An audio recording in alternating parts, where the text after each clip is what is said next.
Sapagkat ang Diyos ay maawain, ang sabi dyan, because of His divine forbearance, He had passed over former sins of these people. So, pagpapakita na hindi ini-ignore ng Diyos yung mga kasalanan. And number 2, the Old Testament sacrifices did not actually remove sin. In Hebrews chapter 10 verse 4, it is impossible for the blood of bulls and goats to take away sins. Ito yung kautusan na kanilang ginagawa para sa ikapagpapatawad ng kanilang kasalanan. But, sabi, it is impossible for the blood of bulls and goats to take away sins. Ito ay sinasabi nga, this serve as a reminder of sin, symbols of atonement, as shadows pointing to Christ. Nung habang wala pa yung katuparan ng kautusan ito, na magbabayad ng mga kasalanan, ito yung gagawin ng mga tao doon sa ilalim ng kautusan. But, it did not take away sins. Ito yung sinasabi. So, how could God forgive people before the cross? Yung binasa po natin sa Romans chapter 3, verse 25 to 26. God presented Christ as a sacrifice of atonement because in His forbearance, He had passed over the sins previously committed. He delayed the judgment for that sins, but He never ignore itong mga kasalanan ng tao.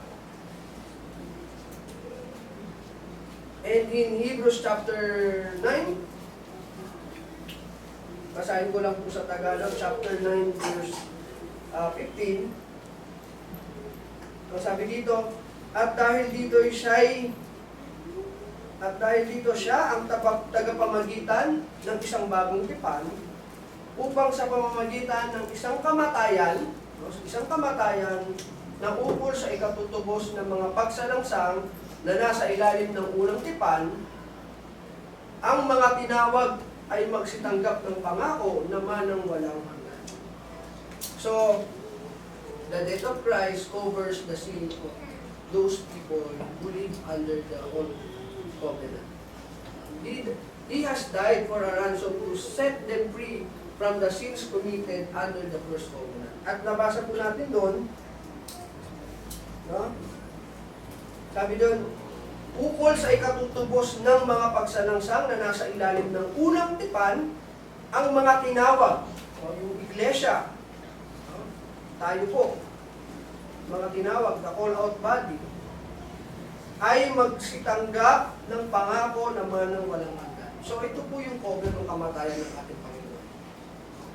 Katuparan noong kabayaran ng kasalanan ng tao. It covers the sin of those people who live under the first covenant and tayo pong mga tinawag na iglesia. So, to end this Bible study, mga kapatid, God's covenant never failed because it depends on God's faithfulness, not man's perfection. So, therefore, everyone who repent and come to Christ may confidently receive His everlasting mercy and salvation. So, na akin po pinagdiwanan, nililinaw sa umaga. And lastly, mga kapatid, from David to Christ, the Bible reveals one unchanging truth, that God is faithful to His covenant, that human beings repeatedly fail or repeatedly commit sin. Yet God's promises never fail. David's life reminds us that no sinner is beyond God's mercy when there is genuine repentance, and Isaiah's invitation assures us that God's grace is freely offered to all who come. And in Jesus Christ, God's everlasting covenant reaches its complete fulfillment, providing the perfect sacrifice that secures eternal forgiveness and life. Therefore, our hope does not rest in our own righteousness, but in unwavering faithfulness of God, fulfilled through our Lord Jesus Christ.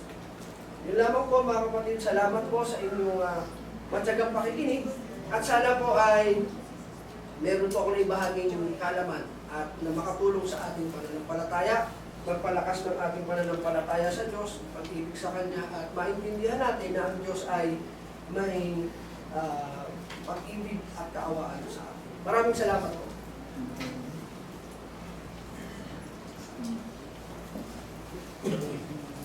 Maraming salamat po sa turo at aral nila sa Biblia.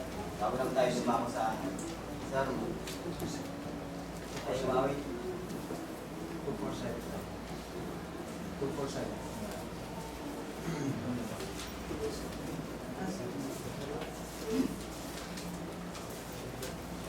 Bago tayo magpatuloy ng ating ikalawang bahagi ng ating pagsamba, ay mawit muna po tayo.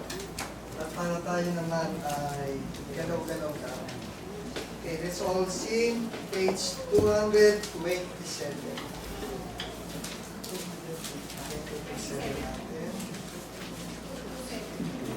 Stand up for Jesus. Okay, at bilisan natin. Ready? Stand up for Jesus. Ready? Sing. Stand up for Jesus. These soldiers on the cross, behind His royal banner, it must not suffer loss. From victory unto victory, His army shall he lead. Till every foe is vanquished, and Christ is Lord in name. Stand up for Jesus, the trumpet call obey, for to the